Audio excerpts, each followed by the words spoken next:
The peak of man-hours in the United States occurred in 1920, and since then the monetary system has endured instability because of the discrepancy between production and man-hours. The ever-widening gap between production and man-hours indicates that the easier it is for us to produce more, the harder it becomes to distribute. The reason for this anomaly is that there is a close relationship between total man-hours worked and purchasing power. Most of us receive our income from time on the job in the form of wages or salaries, and declining man-hours usually means declining purchasing power. Isn't it ironic that as we increase our ability to produce, we suffer a diminishing ability to consume? This is what happens in the monetary system.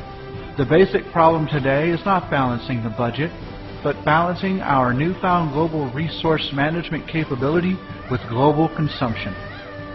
The rules of the monetary system prevent us from doing just that.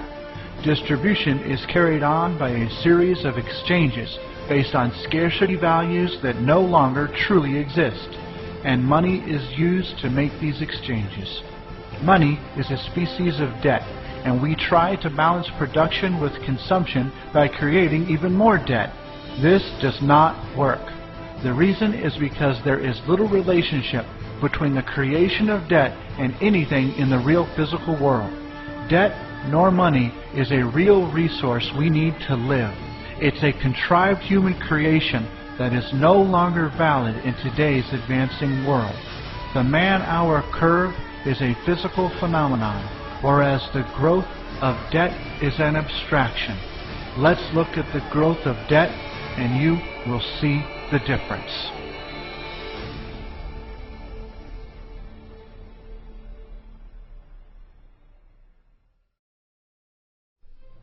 This chart represents total debt in the United States, all debt public and private. From 1860 to the end of World War I, debt was low and growth was slow. Then, after the armistice in 1918, debt moved up rapidly. This was a period called the Roaring Twenties. The reason for this increase in debt was because technology had caught up with us. During the war, we installed more technology to replace the workers that were off fighting the war. Purchasing power dropped, and we could produce more than we could readily sell. Therefore, during this decade, the institution known as installment buying, or buying on credit, came into existence. So even if you could not afford something, you were encouraged to buy it anyway and pay for it out of next month's or next year's income. This meant an increase in debt, but by 1929, something had happened. We had overextended that credit, and the gambling institution known as Wall Street collapsed.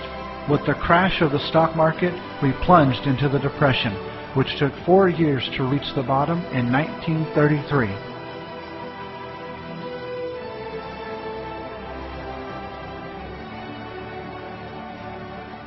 Now the government stepped in because it had to. And what did it do? It tried to bolster the failing monetary system by creating more debt. Sound familiar to what's happening now? How did they do this? They began the practice of spending more money than they took in taxes, which is called deficit spending. During the Roosevelt administration, they tried to bolster the economy by giving purchasing power to unemployed people by means of welfare, and failing businesses were also put on welfare, which is called subsidies. One could say that the monetary system went in a hock in 1933, and the federal government has been on a deficit spending binge ever since. Now this infusion of government funds falsely stimulated business, and debt started upwards again. Now at this point, 1941, something else happened. There was another reprieve for the failing system called World War II. That provided a reason to put all the unemployed people back on the job or into the armed forces. We ran the factories wide open, turned out a tremendous amount of goods, shipped them overseas, and blew them up. And although it was necessary to protect the world from the likes of Hitler, the war did not solve any of our domestic problems. And as you can see, debt has skyrocketed ever since. In spite of the hardships of the Depression and the heartbreaks of the war, the monetary system did not come to a complete stop. We have stumbled and bumbled along in one way or another. And why is that? We have kept the failing system from complete collapse by various and devious ways. We have maintained scarcity artificially. Back during the Depression, when there were so many people without jobs and their families were hungry, we had tremendous surpluses of food stored around the country. Was it given to the people? No, because it's not profitable to give away food, even to the starving population. Back in the early 30s, we began the practice of destroying crops or killing off livestock in order to validate the monetary system.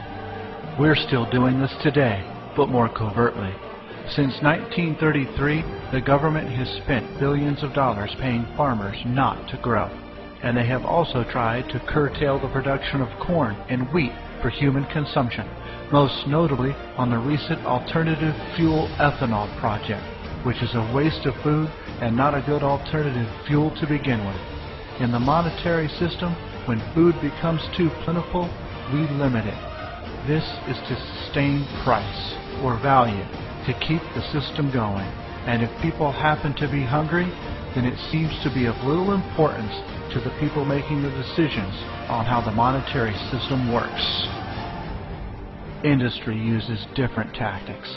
They operate on a low load factor, meaning they only run 1 or 2 shifts or shut down completely, even though they have the capability to run 24/7, 365 to produce necessary products. Then there's the more wasteful practice of turning out shoddy merchandise. These inferior products that break down or wear out in short periods of time are created to ensure high turnover. If a company could make something that lasted 100 years, and we do have the materials and technology to do that, they wouldn't do it, because how would they sell the next version? To make more profit. Just look at all the recalls of late on various products like toys, cribs, food, cars, appliances, and more. Destroying all those faulty products ensures scarcity. There are hundreds of thousands of junky products turned out every week in order to assure a high turnover for a fast profit. This is the way the system works.